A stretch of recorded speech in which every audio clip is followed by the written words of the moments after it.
വെറ്റിവേൽ മുരുകനുക്ക് ഹരഹരോഹര. സർവചൈതന്യരൂപാം താമാദ്യാം വിദ്യാം ച ധീമഹി ബുദ്ധിം യാ പ്രചോദയാത്. സ്കന്ദമഹാപുരാണം ഒന്നാമത്തെ കാണ്ഡം ദക്ഷകാണ്ഡം ആണ് നാം അനുസ്മരിച്ച് വരുന്നത്. ആ ദക്ഷകാണ്ഡത്തിലെ ആദ്യ സന്ദർഭത്തിൽ നമുക്ക് കാണാൻ കഴിയുന്നത് ദക്ഷ പ്രജാപതി തന്റെ പിതാവിനോട് ബ്രഹ്മാവിനോട് ചോദിക്കുന്ന ചോദ്യവും അതിന്റെ മറുപടിയും ആണ്. ഇപ്പോൾ ദക്ഷന്റെ സംശയങ്ങൾക്ക് മറുപടിയായി ബ്രഹ്മാവ് സാക്ഷാൽ ശ്രീപരമേശ്വരൻ അനാദിയായ ആദ്യന്തരഹിതനായിട്ടുള്ള ആ ഭഗവാനെ തന്നെയാണ് ഭജിക്കേണ്ടത് എന്നും ആ വിശ്വംഭരേശ്വരനായിട്ടുള്ള ഭഗവാൻ നമ്മളെ ഓരോരുത്തരുടെയും ഹൃദയത്തിൽ വസിച്ചുകൊണ്ട് നമ്മളെ കർമ്മങ്ങളിൽ പ്രേരിപ്പിച്ചുകൊണ്ട് നമ്മളുടെ ഉള്ളിൽ വസിക്കുന്നു. എപ്പോഴാണോ നാം മായാമോഹിതരായിട്ട് തീരുകയും ആ സമയത്ത് അതിൽ നിന്ന് രക്ഷിക്കുന്നതും അവിടുന്ന് തന്നെയാണ്. എപ്രകാരമാണ് സകല ചരാചരങ്ങളിലും ആ ഭഗവാൻ വസിക്കുന്നത് പറഞ്ഞു. എള്ളിൽ എണ്ണ പോലെ, തിലത്തിലെ തൈലം പോലെയാണ്, പൂക്കളിൽ സുഗന്ധം പോലെ, ദുഗ്ധമധ്യേപി സത്വി, പാലിൽ വെണ്ണ പോലെ. ഇതൊന്നും നമുക്ക് പ്രത്യക്ഷത്തിൽ അനുഭവമാകുന്നതല്ല. പാലിൽ വെണ്ണയുണ്ട് എന്ന് പറഞ്ഞാലും പാൽ എത്ര എടുത്ത് നമ്മൾ നോക്കിയാലും അതിൽ വെണ്ണ കാണാൻ കഴിയില്ല. ഒരു പ്രക്രിയയിൽ കൂടിയിട്ട് അത് കടന്നു പോകുമ്പോൾ മാത്രമാണ് പാല് ചൂടാക്കുന്നു, അതിനെ വീണ്ടും തണുപ്പിച്ച് അതിൽ ഉറ വീഴ്ത്തി അതിനെ തൈരാക്കി മാറ്റി പിന്നീട് അത് കടഞ്ഞെടുക്കുമ്പോഴാണ് ആ പാലിൽ നിന്നും അല്ലെങ്കിൽ പാലിന്റെ ഉൽപ്പന്നമായിട്ടുള്ള തൈരിൽ നിന്നും വെണ്ണ നീങ്ങി കിട്ടാൻ. അപ്പൊ ഇവിടെ സർവാന്തര്യാമിയായി സർവവ്യാപിയായി വർത്തിക്കുന്നതായ ആ ചൈതന്യത്തെ നമുക്ക് അനുഭവമാവണമെങ്കിൽ എന്തു വേണം? അതിന് തപസ് ചെയ്യണം. തപസ് കൂടിയേ തീരൂ. ഇവിടെ ബ്രഹ്മാവിന്റെ നിർദ്ദേശം അനുസരിച്ചിട്ടാണ് ദക്ഷ പ്രജാപതി ശിവപൂജ ആരംഭിച്ചു. അതിനു വേണ്ടിയിട്ട് പ്രതിഷ്ഠ ചെയ്ത്, ശിവലിംഗ പ്രതിഷ്ഠയെ ചെയ്ത്, നമ്മളൊക്കെ തന്നെ അല്ലെങ്കിൽ നമ്മളുടെ പൂർവീകർ നമ്മളുടെ ദൈനംദിന ജീവിതത്തിൽ ഈ ലോക ജീവിതത്തിൽ നമുക്ക് വേണ്ടതായ ഭൗതികമായ പല ലാഭങ്ങളെയും ഉദ്ദേശിച്ചുകൊണ്ട് വിദ്യ, ധനം, ഇതെല്ലാം തന്നെ വന്നു ചേരാൻ വേണ്ടിയിട്ടാണ് പൂർവീകമായിട്ട് ദേവതാ ഉപാസനകളെ ചെയ്തു പോയിട്ടുള്ളത്. പത്തരത്തിൽ ഇവിടെയും ദക്ഷൻ ശിവഭജനം ചെയ്യാൻ ആരംഭിച്ചു. ശിവലിംഗം സ്ഥാപിച്ചുകൊണ്ട് പൂജ ചെയ്യാൻ ആരംഭിച്ചു. ആ തപസ്സിന്റെ ഫലമായിട്ട്, അത് വളരെ കഠിനമായിട്ടുള്ള തപസ്സായിരുന്നു എന്നിവിടെ പറഞ്ഞു. വർഷകാലേ ജലേ സ്ഥിത്വ ഹേമന്തേ ഹിമമധ്യേ ഗ്രീഷ്മേ പഞ്ചാകൃതി മധ്യസ്ഥോ. വർഷകാലത്തിൽ ജലത്തിൽ നിന്നുകൊണ്ടായിരുന്നു തപസ്. ഹേമന്ത ഋതുവിൽ തണുത്തുറഞ്ഞതായ ജലം, ചുറ്റും മഞ്ഞ് നിറഞ്ഞ ആ തണുത്തുറഞ്ഞ ജലത്തിൽ നിന്നുകൊണ്ടായിരുന്നു. ഗ്രീഷ്മകാലത്തിലാകട്ടെ ചുറ്റും അഗ്നി ജ്വലിപ്പിച്ച് അതിന് നടുവിൽ നിന്നുകൊണ്ടായിരുന്നു തപസ്. ഇത്തരത്തിലുള്ള അതികഠിനമായിട്ടുള്ള തപസ്സിന്റെ ഫലമായി ആ ഭഗവാൻ ശ്രീപരമേശ്വരൻ ദക്ഷന് ദർശനം നൽകി. പ്രാതുരാസി തഥാശംഭു ദക്ഷായ ബ്രഹ്മസൂനവേ ആരുഹ്യ ശാക്വരം ദിവ്യം നാനാലങ്കാരമണ്ഡിതം. വ്യത്യസ്തങ്ങളായ അലങ്കാരങ്ങളോടുകൂടി ശോഭിക്കുന്നതായ ആ ഭഗവാന്റെ രൂപം വൃഷഭാരൂഢനായിട്ട് അങ്ങനെ ദക്ഷന് ദർശനം ലഭിച്ചു. ആ ഭഗവാന്റെ ചുറ്റുമായിട്ട് ഗന്ധർവന്മാരും കിന്നരന്മാരും ഒക്കെ സ്തുതിക്കുന്നതായിട്ട് ആ ദക്ഷൻ കാണുന്നു. സാഷ്ടാംഗം നമസ്കരിച്ചു. സ്തുത്വാ സ്തോത്രശതൈ ദിവ്യൈ പ്രണനാമ പുനഃപുന. സ്തുതിച്ചു, നമസ്കാരം ചെയ്തു, സ്തുതിച്ചു. ആ ദക്ഷന്റെ സ്തുതിയെല്ലാം ഏറ്റുവാങ്ങിയിട്ടാണ് ഭഗവാൻ പറയുകയാണ്, ദക്ഷതയെ സുപ്രസന്നോഹം പരമ്പരയ വാഞ്ചിതം. എന്താണ് അങ്ങേക്ക് വരം വേണ്ടത്, ചോദിച്ചോളൂ എന്നിങ്ങനെ ഭഗവാൻ പറയുന്ന സമയത്ത് ആ ദക്ഷൻ പ്രാർത്ഥിക്കുകയാണ്. ദേവദേവ മഹാദേവ ശരണാഗത വത്സല സർവൈശ്വര്യേണ സമ്പന്ന ശംഭോ ഭോ വ്യോമമധ്യക ഭൂമ്യന്തരീക്ഷ സ്വർഗാണാം പാതാളാനാം വിശേഷത ബ്രഹ്മവിഷ്ണാദിലോകാനാം ആധിപത്യം പ്രയച്ഛമേ. അവിടുന്ന് ശരണാഗത വത്സലരാണ്. അവിടുന്ന് അനുഗ്രഹിക്കുന്നുവെങ്കിൽ എനിക്ക് വേണ്ടതായ വരം, സ്വർഗം, പാതാളം, ബ്രഹ്മലോകം, വിഷ്ണുലോകം, ഈ ലോകങ്ങളുടെ എല്ലാം ആധിപത്യം എനിക്ക് പ്രദാനം ചെയ്താലും ഈ ലോകങ്ങളിലുള്ളവരൊക്കെ എൻ്റെ ആജ്ഞാനുവർത്തികളായിട്ട് തീരണം.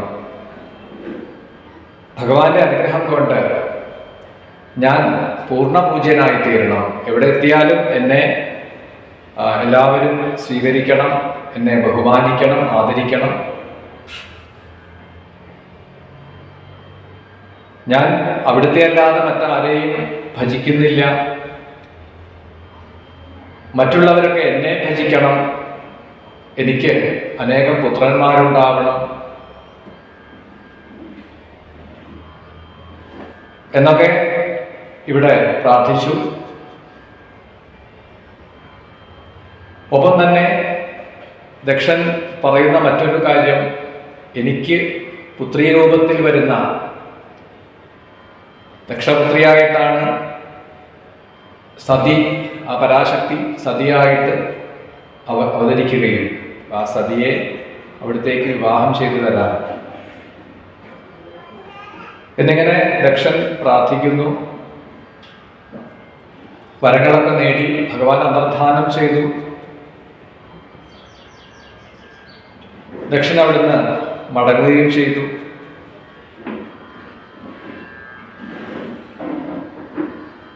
വീണ്ടും ദക്ഷൻ മടങ്ങി തന്റെ പിതാവിന്റെ അടുത്ത്, ബ്രഹ്മാവിന്റെ അടുത്ത് എത്തിച്ചേരുകയാണ്.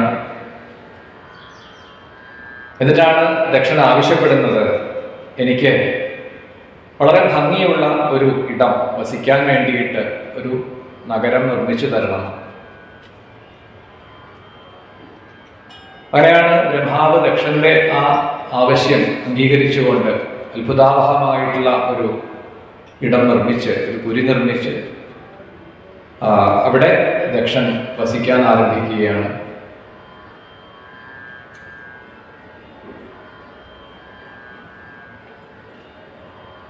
അപ്പൊ എല്ലാവരും തന്നെ ആ ശ്രീപരമേശ്വരന്റെ അനുഗ്രഹം ലഭിച്ച ആളാണ് ദക്ഷൻ. ദിക്പാലകന്മാരാവട്ടെ, അതുപോലെ തന്നെ മറ്റ് ദേവന്മാർ ആ ദേവഗുരുവായ ബൃഹസ്പതിയോട് കൂടിയിട്ടും, അസുരന്മാരാവട്ടെ അസുരഗുരുവായിട്ടുള്ള ശുക്രനോട് കൂടിയിട്ടും ഒക്കെ അവിടെ എത്തിച്ചേർന്നു. ആ ദക്ഷനെ വളരെയധികം ആദരവോട് കൂടിയിട്ട് സ്വീകരിച്ചു, സ്തുതിച്ചു, സന്തോഷിപ്പിച്ചു. പിന്നീടാണ് ദക്ഷൻ വിവാഹം ചെയ്തു എന്നും ഇവിടെ പറയുന്നു. ദക്ഷ പ്രജാപതിക്ക് പത്നിയായി വന്നത് ബ്രഹ്മപുത്രിയായിട്ടുള്ള വേദവല്ലി എന്നുള്ള ആ അങ്ങനെയാണ് വിവാഹം ചെയ്തത്. എന്നാൽ മറ്റു പുരാണങ്ങളിൽ വീരിണി എന്ന പത്നിയായിട്ടാണ് പറയുക. പേരുകൾക്കൊക്കെ ചിലപ്പം അല്പസ്വല്പം വ്യത്യാസങ്ങൾ കാണാം. അത് മാത്രമല്ല, ദക്ഷൻ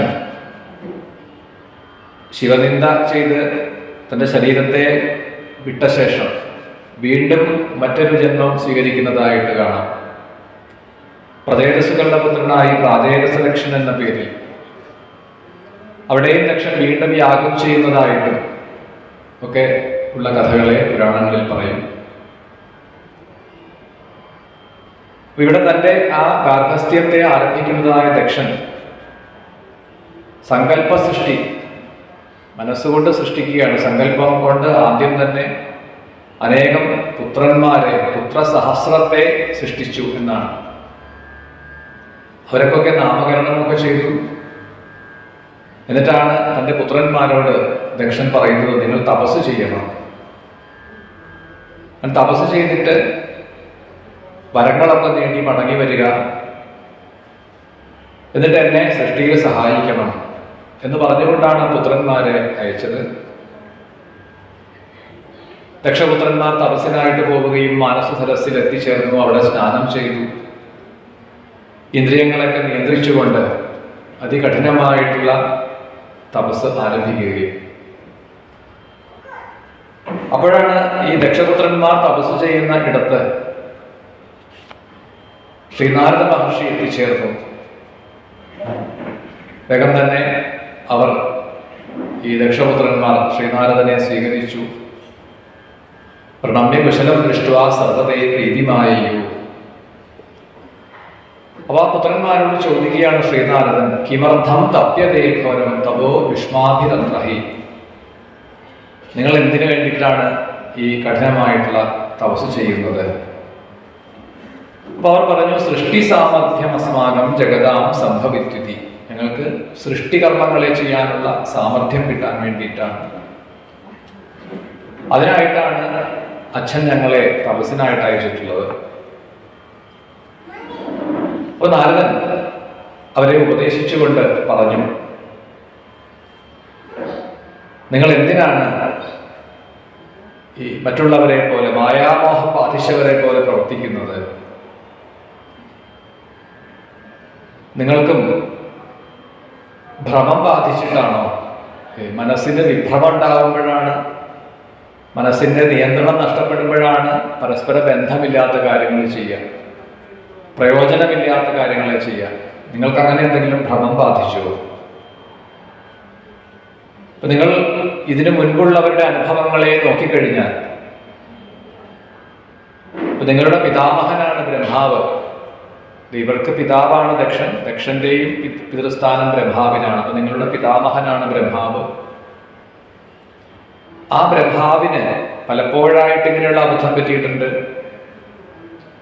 ഒരവസരത്തിൽ അദ്ദേഹത്തിന് മോഹം ബാധിച്ചു, ബുദ്ധി ഭ്രമിച്ചു. എന്നിട്ടാണ് ആ ബ്രഹ്മാവിന്റെ ഒരു ശിരസ് തന്നെ ഛേദിക്കപ്പെട്ടതായ ഒരു കഥ. അത് പുരാണ പ്രസിദ്ധമാണ്. ദേവീ ഭാഗവതത്തിലും ശിവപുരാണത്തിലും ഒക്കെ പറയും. 5 മുഖമുണ്ടായിരുന്ന, 5 ശിരസ്സുണ്ടായിരുന്ന ബ്രഹ്മാവ് ചതുർമുഖനായത് പിന്നീടാണ്. ശ്രീപരമേശ്വരന്റെ ഒരു അംഗമായിട്ടുള്ള, അംശമായിട്ടുള്ള ഭൈരവനായിട്ട് ഭഗവാൻ അവതരിച്ചിട്ടാണ് ആ ബ്രഹ്മാവിന്റെ ശിരസ് ഛേദിച്ചത്. ഇങ്ങനെ പലപ്പോഴും പലതരത്തിലുള്ള ക്ലേശത്തെ അനുഭവിച്ചിട്ടുള്ള ആളാണ് ബ്രഹ്മാവ്. ഇപ്പോഴും പലതരത്തിലുള്ള ക്ലേശം അനുഭവിക്കുന്നുണ്ട്. അപ്പൊ നിങ്ങൾ എന്തിനാണ് വീണ്ടും ഈ തപസ്സൊക്കെ ചെയ്ത് വരങ്ങൾ നേടി പിന്നെയും ഈ സംസാര ക്ലേശങ്ങളെ അനുഭവിക്കാൻ വേണ്ടി?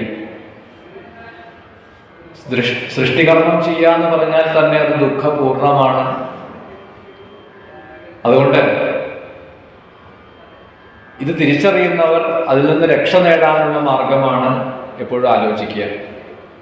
മുൻപിൽ നമ്മളിനി കാണാൻ പോകുന്ന അല്ലെങ്കിൽ ചെയ്യാൻ പോകുന്ന കാര്യം അത് ദുഷ്കരമാണ്, അത് ക്ലേശപൂർണമാണ് എന്ന് തിരിച്ചറിഞ്ഞാൽ അതിൽ നിന്ന് പിന്തിരിയാണ് വേണ്ടത്, വിവേകമുള്ളവർ ചെയ്യേണ്ടത്. അപ്പൊ നിങ്ങൾ എന്ത് വേണം? ഈ ദുഃഖത്തെ പ്രദാനം ചെയ്യുന്ന, അതികഠിനമായ ദുഃഖം പ്രദാനം ചെയ്യുന്ന സൃഷ്ടികർമ്മത്തിലുള്ള നിങ്ങളുടെ ആഗ്രഹത്തെ ഉപേക്ഷിക്കുക. എന്നിട്ട് ഭഗവാനെ തപസ് ചെയ്ത് പ്രസാദിപ്പിച്ച് എന്താണ് പരമായിട്ട് നേടേണ്ടത്? പരമാനന്ദത്തെ പ്രാപിക്കുക, അതായത് മോക്ഷം പ്രാപിക്കുകയാണ് വേണ്ടത്.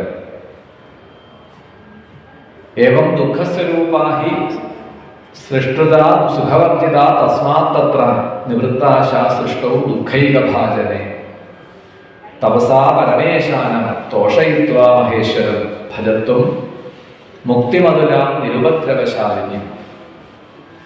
ഏവം മുനിവരസ്തേഷാം തത്വജ്ഞാനം ശിവാശ്രയം ഉപദിശ്യ ജഗാമേഷ സ്വേച്ഛയാ വ്യോമിനിഭൂസുര. ശ്രീനാരദ മഹർഷിയുടെ ഉപദേശമൊക്കെ കേട്ട ദക്ഷപുത്രന്മാർ അത് ശരിയാണ് എന്ന് നിശ്ചയിക്കുകയും അത് മനസ്സിലങ്ങൾ ഉറപ്പിച്ചു. മോക്ഷത്തിനായിക്കൊണ്ട് ഒരിക്കലും ഇനി ശരീരം സ്വീകരിക്കരുത് എന്ന് നിശ്ചയിച്ച് പുനർജന്മ രഹിതം ആയിട്ടുള്ള, പുനർജന്മമില്ലാത്ത ആ മുക്തിയെ പ്രാപിച്ചു എന്നാണ്. ഇവിടെ ദക്ഷൻ വലിയ വിഷമത്തിലായിത്തീർന്നു. കാരണം തൻ്റെ പുത്രന്മാരെ താൻ തപസ്സിനായിട്ട് പറഞ്ഞയച്ചതാണ്. എന്നാൽ ശ്രീനാരദൻ അവരെയൊക്കെ ഉപദേശിച്ചു. അവരെയൊക്കെ സന്യാസ മാർഗത്തിലേക്ക് എല്ലാം പരിത്യജിച്ച് സർവസംഘ പരിത്യാഗികളാക്കി മാറ്റുകയാണ് ചെയ്തത് എന്നറിഞ്ഞു ദക്ഷൻ. അതറിഞ്ഞ സമയത്ത് വല്ലാത്ത മനപ്രയാസം ഉണ്ടായി എന്നാണ്. മാതാപിതാക്കൾക്ക് തൻ്റെ മക്കൾ തങ്ങൾ ആഗ്രഹിക്കുന്നത് പോലെ, നമ്മുടെ ആഗ്രഹം പോലെ ആയിത്തീരണം എന്നാണ് ഏതൊരു അച്ഛനും അമ്മയും കരുതുക. പക്ഷെ നമ്മൾ ഒന്ന് മനസ്സിലാക്കണം എന്നാണ്, ഓരോ ജീവനും ശരീരം സ്വീകരിക്കുന്നത് പോലും പൂർവ്വപ്രാരബ്ധം അനുസരിച്ചിട്ടാണ്. അപ്പോൾ എന്തായിത്തീരണം, എങ്ങനെയായിത്തീരണമെന്ന് നിശ്ചയിക്കപ്പെട്ടിട്ടുള്ളതാണ്. അല്ലാതെ നമ്മളുടെ ആഗ്രഹത്തിനനുസരിച്ച് ആയിത്തീരേണ്ടവരല്ല നമ്മളുടെ മക്കൾ. അതൊരു തെറ്റിദ്ധാരണയാണ്. നമുക്കാവാൻ പറ്റാത്ത, നമുക്ക് എത്തിച്ചേരാൻ പറ്റാത്ത ഇടങ്ങളിലേക്ക്, സ്ഥാനങ്ങളിലേക്ക് നമ്മളുടെ മക്കളെ എത്തിക്കണമെന്ന ഒരു തെറ്റായ ഒരു വിചാരം നമ്മൾ ഉദ്ദേശിക്കുന്ന രീതിയിൽ അങ്ങനെ കുട്ടികളെ വളർത്തുന്നത് തെറ്റായ സമ്പ്രദായമാണ്. അവരെ വളരാൻ അനുവദിക്കുക, അവർക്ക് വളരാനുള്ള സാഹചര്യം ഒരുക്കി കൊടുക്കുക മാത്രമാണ് ഏതൊരു അച്ഛൻ്റെ അമ്മയുടെയും കർത്തവ്യം. അതിനപ്പുറത്തേക്കൊന്നുമില്ല. അപ്പൊ അമിതമായിട്ടുള്ള നിയന്ത്രണം ഒക്കെ ഉണ്ടാക്കുമ്പോൾ അത് ആ കുട്ടികളിൽ ഉണ്ടാക്കുന്നതായ സംഘർഷം, തൻ്റെ അച്ഛൻ്റെ അമ്മയുടെയും ആഗ്രഹത്തിന് അനുസരിച്ച് തനിക്ക് ഉയരാൻ കഴിഞ്ഞില്ല എന്നുള്ള ഒരു സംഘർഷം അവരെ വല്ലാതെ അലട്ടിക്കൊണ്ടിരിക്കുക. അപ്പോഴാണ് നിവൃത്തിയില്ലാതെ വരുമ്പോൾ ആത്മഹത്യയിലേക്കൊക്കെ നയിക്കുന്നത്. അപ്പോൾ വലിയൊരു സന്ദേശം കൂടിയിട്ട് അവിടെ തരികയാണ് ഈ കഥയിൽ കൂടിയിട്ട്. ഇവിടെ വല്ലാത്ത ഒരു മനപ്രയാസം അനുഭവിക്കുകയാണ് ദക്ഷപ്രജാപതി എന്നാണ്. വീണ്ടും അതേപോലെ തന്നെ തനിക്ക് 3 അവസരത്തിൽ സൃഷ്ടിക്കാനുള്ള വരമാണ് ലഭിച്ചിട്ടുള്ളത്. ആദ്യ പ്രജാസൃഷ്ടി ഇങ്ങനെ ആയിത്തീർന്നു. ശ്രീനാരദൻ അവരെയൊക്കെ ഉപദേശിച്ചു. മോക്ഷമാർഗത്തിലേക്ക് അവർ പോയി കഴിഞ്ഞു. വീണ്ടും അടുത്തതായിട്ട് പ്രജാസൃഷ്ടിയെ ചെയ്തു എന്നാണ്, പുത്രന്മാരെ സൃഷ്ടിച്ചു എന്നാണ് പറഞ്ഞത്.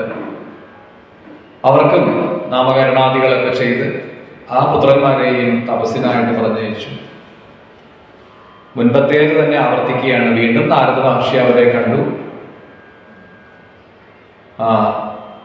നാരദന്റെ ഉപദേശം സ്വീകരിച്ച് മോക്ഷമതിൻ വിധായേഷ പൂർവവൽ വ്യോമചാശ്രിത ദേവി പ്രസാദ്യ ദേവേശം തപസാ പരമേശ്വരം അപവർഗം ഗത മാതൃഗർഭസ്മരണവർജിതം വൃത്താന്തമേതത് വിജ്ഞായ പുനർദക്ഷ ഉദാന്വിത.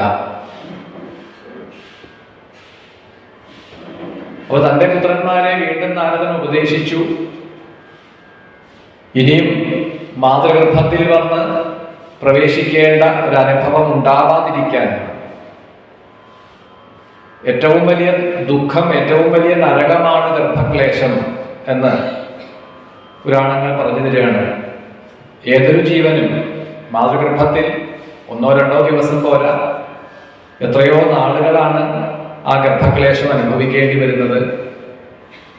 അപ്പൊ അതിനെക്കുറിച്ച് അറിയുന്ന മഹാത്മാക്കൾ, മഹർഷിമാരൊക്കെ ഇനിയും ഒരു ഗർഭവാസം ഉണ്ടാവരുത് എന്ന് നിശ്ചയിച്ചിട്ടാണ്, ദൃഢനിശ്ചയം ചെയ്തിട്ടാണ് അതികഠിനമായിട്ടുള്ള തപസ് ചെയ്ത് മുക്തിപദത്തെ പ്രാപിക്കാൻ വേണ്ടി പരിശ്രമിക്കുന്നത്. ഈ ദക്ഷപുത്രന്മാരെ വീണ്ടും നാരദ മഹർഷി കണ്ടുമുട്ടുകയും ആദ്യം തന്നെ ചോദിച്ചു അവരോട്, നിങ്ങൾ എന്തിനു പുറപ്പെട്ടതാണ്? അപ്പൊ ഞങ്ങൾ ദക്ഷപുത്രന്മാരാണ്, തപസ്സിനായിട്ട് വന്നതാണ്. അപ്പൊ നിങ്ങളും നിങ്ങളുടെ ജ്യേഷ്ഠന്മാർ പോയ വഴിയിലൂടെ അല്ലേ പോവേണ്ടത്? അങ്ങനെയാണല്ലോ, നമ്മളുടെ പൂർവികർ കാണിച്ചു തന്ന വഴിയിൽ കൂടി വേണ്ടേ നമ്മളും പോവാൻ. അവരും അതിനെ അംഗീകരിച്ചു. തുടർന്നാണ് നാരദന്റെ ആ ഉപദേശം സ്വീകരിച്ചു. അവരും തപസ് ചെയ്തുകൊണ്ട് ഇനി മടങ്ങി വരേണ്ടതില്ല, അച്ഛൻ്റെ അടുത്തേക്ക് മടങ്ങിപ്പോയി സൃഷ്ടികർമ്മത്തിൽ അച്ഛനെ സഹായിക്കുക, അതൊന്നും ആവശ്യമില്ല എന്നവർ നിശ്ചയിച്ചിട്ടാണ് തപസ് ചെയ്തു സർവസംഘ പരിത്യാഗികളായിട്ട് മാറി. അതറിഞ്ഞതോടുകൂടി വല്ലാത്ത കോപമായി ദക്ഷന് ബ്രഹ്മാവിന്റെ അടുത്ത് ചെന്ന് പരാതി പറഞ്ഞതാണ് ദക്ഷൻ. നാരദൻ ഇങ്ങനെയൊക്കെ ചെയ്യാണ്. അപ്പൊ ബ്രഹ്മാവ് പറഞ്ഞു, നാരദനെ നേരെയാക്കാൻ പറ്റില്ല. തെളിച്ച വഴിയെ പോയില്ലെങ്കിൽ പോയ വഴി തെളിക്കുക എന്നൊരു ചൊല്ലുണ്ടല്ലോ, ചിലരെ എങ്ങനെ പറ്റുള്ളൂ. അപ്പോ നാരദനെ ഞാൻ ഉപദേശിക്കാറില്ല. നാരദൻ എന്തെങ്കിലും ചെയ്തു എന്ന് കരുതി നീ വിഷമിച്ചിട്ട് കാര്യമില്ല. ഇനി ഒരേ ഒരു വഴിയുള്ളൂ, ഒരു പ്രാവശ്യം കൂടി നിനക്ക് സൃഷ്ടിക്കാനുള്ള പ്രഭാവമുണ്ട്, സ്ത്രീകളെ, പെൺകുട്ടികളെ സൃഷ്ടിക്കുന്ന. അപ്പൊ അവൻ ആ വഴി വരുമെന്നറിയാം. കാരണം ബ്രഹ്മാവ് കുറെ ശ്രമിച്ചു എന്നാണ് നാരദനെ കൊണ്ട് വിവാഹം ചെയ്യിപ്പിക്കാൻ. പക്ഷെ നാരദ മഹർഷി അത് വേണ്ട എന്ന് മുൻപേ നിശ്ചയിച്ചിട്ടുണ്ട്. ശിവപുരാണത്തിൽ ഒരു കഥ സന്ദർഭത്തിൽ ഉമാസംഹിതയിൽ പറയും. പഞ്ചചൂഡ എന്ന അപ്സരസിനോട് നാരദൻ ചോദിക്കുന്ന ചില ചോദ്യങ്ങളും അതിന്റെ മറുപടിയൊക്കെ കാണാം ഉമാസംഹിതയിൽ. നാരദൻ മുൻപേ തന്നെ തീരുമാനിച്ചു, ഞാൻ വിവാഹം കഴിക്കുന്നില്ല. വളർന്നു വരുന്ന തലമുറയിൽ പലരും പറയണ കേൾക്കാം, എന്തൊക്കെയോ കാരണങ്ങളെ കൊണ്ട് അവർ വിവാഹത്തെ ഭയപ്പെടുന്നു. ഒന്നുകിൽ അവർക്ക് മുന്നിൽ പോയവരുടെ അനുഭവങ്ങളായിരിക്കാം, അല്ലെങ്കിൽ അതിനെ തെറ്റായ രീതിയിൽ ഇപ്പോൾ ധരിക്കപ്പെടുന്നത് കൊണ്ടായിരിക്കാം. എന്തായാലും നാരദനെ വിവാഹത്തിന് പ്രേരിപ്പിച്ചും അടുത്ത ആളാണ് ബ്രഹ്മാവ്. ബ്രഹ്മാവ് പറഞ്ഞു ദക്ഷനോട് പെൺകുട്ടികളെ സൃഷ്ടിക്കുക. അഥവാ നാരദൻ വന്ന് എന്തെങ്കിലും ഉപദേശം കൊടുക്കുകയാണെങ്കിൽ അതിലൊരാളെ നാരദന് വിവാഹം കഴിച്ചു കൊടുക്കാം. അതായിരുന്നു ബ്രഹ്മാവിന്റെ ഉദ്ദേശം. എന്തായാലും അങ്ങനെ മൂന്നാമത്തെ ആ സൃഷ്ടിയില് കന്യകമാരെയാണ് സൃഷ്ടിച്ചത് എന്ന് പറഞ്ഞു. സർവലക്ഷണ സമ്പന്നകളായിട്ടുള്ള തന്റെ പുത്രിമാരെ ധർമ്മൻ, ഭൃഗു, മരീചി, പുലസ്ത്യൻ, അങ്കിരസ്, പുലഹൻ, വസിഷ്ഠൻ, അത്രീ തുടങ്ങിയിട്ടുള്ളവർക്ക് വിവാഹം ചെയ്തു കൊടുത്തു എന്നാണ്. അപ്രകാരം കന്യാദാനമൊക്കെ ചെയ്തു. പിന്നീട് അവരുടെ ആ പുത്ര പരമ്പരകളാണ് ഉണ്ടായിട്ടുള്ളത് എന്ന് പറഞ്ഞു. അപ്പൊ തന്റെ പുത്രിമാരെ ഓരോരുത്തർക്കായിട്ട് വിവാഹം ചെയ്തു കൊടുത്തു. അപ്പൊ അതിൽ ചന്ദ്രനായിക്കൊണ്ട് വിവാഹം ചെയ്തു കൊടുത്ത ചന്ദ്ര പത്നിമാരായിട്ട് കൽപ്പിക്കപ്പെട്ട ദക്ഷപുത്രിമാർ, ചന്ദ്രനോട് ചേർന്ന് വരുന്ന നക്ഷത്രങ്ങളെയാണ് പുരാണങ്ങളിൽ ദക്ഷപുത്രിമാരായിട്ട് പറയുക. 27 നക്ഷത്രങ്ങളുടെ പേരുകൾ അറിയാം. അവരെയൊക്കെ കഥാരൂപത്തിൽ പറയുന്ന ദക്ഷപുത്രിമാരായിട്ടാണ് പറയുക. അത് ചന്ദ്രൻ ഇവരെയൊക്കെ വിവാഹം ചെയ്തു. കാലം കഴിഞ്ഞു. അപ്പോഴാണ് ഒരിക്കൽ ഈ ചന്ദ്രപത്നിമാരിൽ ഒരാൾ ബാക്കിയുള്ളവർ വന്ന്, ഒരാളൊഴികെ മറ്റു പുത്രിമാരെല്ലാവരും വന്ന് ദക്ഷനോട് സങ്കടം പറയുകയാണ്. അതായത് ഈ 27 പേരിൽ രോഹിണിയോട് മാത്രം ചന്ദ്രന് ഒരു പ്രത്യേക മമത ഉണ്ട് എന്ന്. ഒന്നിലധികം പത്നിമാരുണ്ടെങ്കിൽ എല്ലാവരോടും ഒരു സമഭാവനയോട് കൂടിയിട്ട് വേണം ഒരു പതി പെരുമാറുവാൻ എന്നിരിക്കെ, മറ്റുള്ളവരിൽ നിന്നും വ്യത്യസ്തമായിട്ട് കൂടുതൽ ഒരു അടുപ്പം രോഹിണിയോട് കാണിക്കുന്നു എന്ന മറ്റ് പെൺകുട്ടികളുടെ പരാതി. അത് ദക്ഷനോട് ഉണർത്തിക്കുകയാണ്.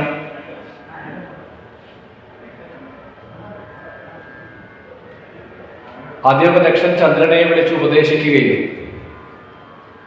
പക്ഷെ അതൊന്നും ചെവിക്കൊള്ളുന്നില്ല. ഒടുവിൽ ദക്ഷൻ കോപാകുലനായിട്ട് ശാപം കൊടുത്തു എന്നാണ്, ക്ഷയം ബാധിക്കട്ടെ എന്ന് ശപിച്ചു. ശിവപുരാണത്തിൽ ഈ കഥ വരുന്നുണ്ട്. ദ്വാദശ ജ്യോതിർലിംഗങ്ങളെ കുറിച്ച് പറയുമ്പോൾ 12 ജ്യോതിർലിംഗ മഹാത്മ്യങ്ങളെ വർണ്ണിക്കുന്ന സമയത്ത് അവിടെ ഈ കഥ വരുന്നുണ്ട്. ദ്വാദശ ജ്യോതിർലിംഗങ്ങളിൽ ആദ്യത്തേത് സൗരാഷ്ട്രത്തിലെ സോമനാഥേശ്വര ജ്യോതിർലിംഗം. അത് ഈ ചന്ദ്രനാൽ പൂജിക്കപ്പെട്ടതായ ദക്ഷശാപം കൊണ്ട് ചന്ദ്രന് വന്ന് ഭവിച്ച ആ ക്ഷയം എന്ന രോഗാവസ്ഥയെ നീക്കാൻ വേണ്ടി മറ്റു ദേവന്മാരുടെ പ്രാർത്ഥനയെ കേട്ടിട്ടാണ് ചന്ദ്രൻ ശിവഭജനം ചെയ്യാൻ ആരംഭിച്ചു എന്നും അങ്ങനെ ആ ചന്ദ്രൻ ശിവനെ ഭജിച്ച ഇടമാണ് സൗരാഷ്ട്രം, സൗരാഷ്ട്രത്തിലെ സോമനാഥം എന്ന ഇടം. അവിടെ ആ ചന്ദ്രൻ നിത്യവും സ്നാനം ചെയ്ത ഒരു തീർത്ഥം, അത് ചന്ദ്രകുണ്ഡം എന്ന പേരിൽ അറിയപ്പെടാൻ തുടങ്ങുന്നു. അപ്പൊ അവിടെ വളരെ കാലം ശിവഭജനം ചെയ്തിട്ടാണ് ആ ക്ഷയരോഗത്തിൽ നിന്നും ചന്ദ്രൻ മുക്തനായത് എന്ന് പറഞ്ഞു. അങ്ങനെയുള്ള രോഗങ്ങളിൽ നിന്ന് മുക്തി നേടാൻ വേണ്ടിയിട്ടാണ് ഈ സോമനാഥേശ്വര ജ്യോതിർലിംഗ ദർശനം ചെയ്യുക, അവിടെ ചന്ദ്രകുണ്ഡത്തിൽ സ്നാനം ചെയ്യുക, അതൊക്കെ വളരെ വിശേഷമാണ് എന്നൊക്കെ ശിവപുരാണത്തിൽ ഈ കഥ പറയുമ്പോൾ കാണാം. അപ്പോൾ ഇവിടെ ഈ ശാപം കിട്ടിയതായ ചന്ദ്രൻ ദേവന്മാരുടെ ആ ഒരു നിർദ്ദേശം അനുസരിച്ചിട്ടാണ് ശിവഭജനം ചെയ്തു എന്നും സ്തോത്രങ്ങളെ കൊണ്ട് ആ ഭഗവാനെ സന്തോഷിപ്പിച്ചു.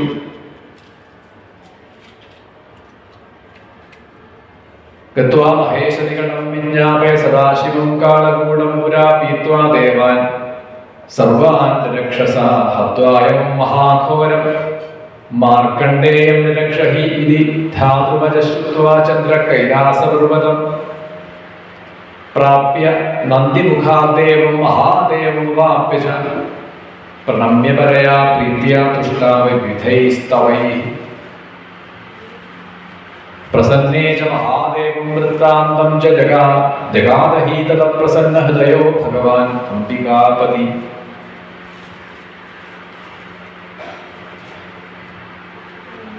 യമനെ പോലും ഹിംസിച്ചുകൊണ്ട് മാർക്കണ്ഡേയ മഹർഷിയെ, മൃഗണ്ടു മഹർഷിയുടെ പുത്രനായിട്ടുള്ള മാർക്കണ്ഡേയനെ രക്ഷിച്ച ആളാണ് ആ ശ്രീപരമേശ്വരൻ. കാളകൂടം എന്ന വിഷം, ഹാലാഹല വിഷത്തെ ഭക്ഷിച്ചുകൊണ്ട് ലോകത്തെ മുഴുവനും ആ വിഷഭയത്തിൽ നിന്ന് രക്ഷിച്ച ആളാണ് ശ്രീപരമേശ്വരൻ. അവിടുന്ന് എന്നെയും രക്ഷിക്കട്ടെ. അങ്ങനെ സ്തുതിക്കുന്നതായ ചന്ദ്രനെ അനുഗ്രഹിച്ചുകൊണ്ട് അംബികാനാഥനായിട്ടുള്ള ആ ഭഗവാൻ മഹാദേവൻ പറഞ്ഞു, ദക്ഷന്റെ ശാപം ഭാഗികമായിട്ടേ നിന്നിൽ ബാധിക്കൂ. ഇനി നിന്റെ ദോഷങ്ങളെ നീക്കാൻ വേണ്ടിയിട്ട് ഞാൻ എന്നും എൻ്റെ ജടയിൽ, എൻ്റെ ശിരസിൽ ചന്ദ്രനെ ഒരു അടയാളമായിട്ട് ധരിക്കും. അത് ചന്ദ്രക്കല അന്ന് മുതൽ ധരിക്കാൻ ആരംഭിച്ചു. അപ്പൊ നീ വൃദ്ധിയെ പ്രാപിക്കും. പക്ഷേ പൂർണ്ണമായിട്ടും ആ ശാപം നീങ്ങി എന്നല്ല, കലകൾക്ക് വൃദ്ധിയും ക്ഷയവും മാറി മാറി വന്നുകൊണ്ടിരിക്കും. അന്ന് മുതലാണ് ചന്ദ്രന് മാസം തോറും ക്ഷയവൃദ്ധികൾ സംഭവിക്കുന്നത് എന്ന് പറഞ്ഞു. എന്തായാലും ചന്ദ്രനെ ബാധിച്ചതായിട്ടുള്ള ക്ഷയം നീക്കിക്കൊടുത്തു ഭഗവാൻ. അതല്ല എങ്കിൽ അത് ലോകത്തെ പ്രതികൂലമായി ബാധിക്കുമെന്നതുകൊണ്ടാണ്.